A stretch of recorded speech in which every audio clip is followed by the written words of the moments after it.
രവീന്ദ്രൻ മാഷ്, ഞാൻ ആദ്യമായിട്ട് ജീവിതത്തിൽ എൻ്റെ സിനിമയിൽ പാടുന്ന മാഷർക്ക് വേണ്ടിയാണ്. വെള്ളിക്കൊലുസോടെ കളിയാടുമ്പോൾ മാഷയുടെ ഒരു പാട്ട്, ഒരു അനുസ്മരണം എന്നുള്ള രീതിയിൽ പാടാം. 10 വെളുപ്പീന് മുറ്റത്ത് നിൽക്കണ കസ്തൂരി മുല്ലയ്ക്ക് കാതുകുത്ത്, എൻ്റെ കസ്തൂരി മുല്ലയ്ക്ക് കാതുകുത്ത്. 10 വെളുപ്പീന് മുറ്റത്ത് നിൽക്കണ കസ്തൂരി മുല്ലയ്ക്ക് കാതുകുത്ത്, എൻ്റെ കസ്തൂരി മുല്ലയ്ക്ക് കാതുകുത്ത്. കസ്തൂരി അതുണ്ട്, ഉണ്ടോ? ഒന്ന് പാടാം. മാനത്ത് രാത്രിയിൽ പുല്ലിപ്പുലിക്കളി, മായന്നൂർക്കാവിൽ പാവക്കൂത്ത്, പെണ്ണിനു രാത്രിയിൽ പൂത്തിരുവാതിര, ചെക്കൻ്റെ മോറ് ചെന്താമര. 10 വെളുപ്പീന് മുറ്റത്ത് നിൽക്കണ കസ്തൂരി മുല്ലയ്ക്ക് കാതുകുത്ത്, എൻ്റെ കസ്തൂരി മുല്ലയ്ക്ക് കാതുകുത്ത്.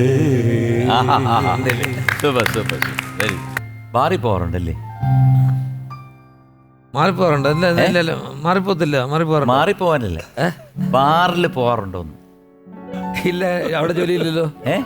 അവിടെ ജോലിയില്ലല്ലോ. ജോലിയുള്ളവരാണോ എല്ലാരും ബാറിൽ പോകുന്നത്? അല്ല, ഞാൻ പിന്നെ എന്തിനാണ് ഞാൻ ആദ്യമായിട്ട് കേൾക്കുക. അല്ല, എന്ത് അങ്ങനെ ഒരു ഉത്തരം ആദ്യമായിട്ട് കേൾക്കുക. കാരണം ജോലിയുള്ളവരാണ്.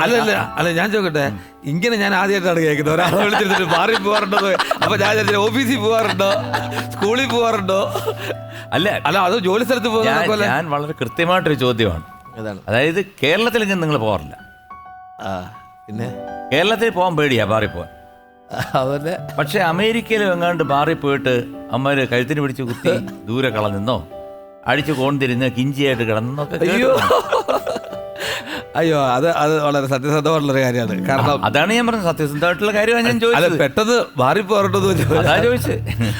ശരി, അത് ഒരു അനുഭവം ഉണ്ടായിട്ടുണ്ട്. കാരണം നമ്മൾ ഷോയ്ക്കൊക്കെ നമ്മൾ പോകുമ്പോൾ നമുക്ക് മൊത്തത്തിൽ കൊണ്ട് കറക്കും. അവിടെ സ്പോൺസേഴ്സുകൾ, നമ്മളെ ഇഷ്ടമുള്ളവരൊക്കെ വന്നിട്ട് അങ്ങനെ കറക്കും. അപ്പം നമ്മുടെ ടീമെല്ലാം കൂടെ വരും. ഇപ്പോൾ ഒരു 10-12 പേരുണ്ട്. ഞങ്ങളൊക്കെ ഒരു ടെമ്പോ വാനിനകത്ത് ഇങ്ങനെ കറങ്ങി. അപ്പോൾ അവിടുത്തെ പർച്ചേസ് നടത്തി എല്ലാം ചെയ്തപ്പോഴത്തേക്ക് വലിയൊരു ഡാൻസ് ബാർ അവിടെ കൊണ്ടു. അപ്പോൾ അവിടെ കൊണ്ട് നടത്തി എല്ലാവർക്കും അവിടെ കയറണമെന്ന് പറഞ്ഞു. അപ്പോൾ അവർ പറഞ്ഞു കയറാൻ പറഞ്ഞു. എല്ലാവരും കയറുന്ന സ്ഥിതിക്ക് എന്നെ മാത്രം കയറ്റിയില്ല. എന്നെ കണ്ടിട്ട് ഒരാൾ തോക്കൊക്കെ വെച്ചുകൊണ്ടിരിക്കുന്ന ആൾ എന്താ പ്രായപൂർത്തിയായിട്ടില്ല എന്ന് പറഞ്ഞ് കയ്യിലൊരു ടാഗ് കെട്ടി മാറ്റി നിർത്തപ്പെട്ടു. അങ്ങനെ അവിടെ നിന്ന് കരയേണ്ടി വന്നു. അമേരിക്കയിൽ വീണു. അങ്ങനെ 2 തുള്ളി കള്ളീർ പോലെ എന്താണ് US ബാറിന്റെ നടയിൽ ഒഴിഞ്ഞു വീണു.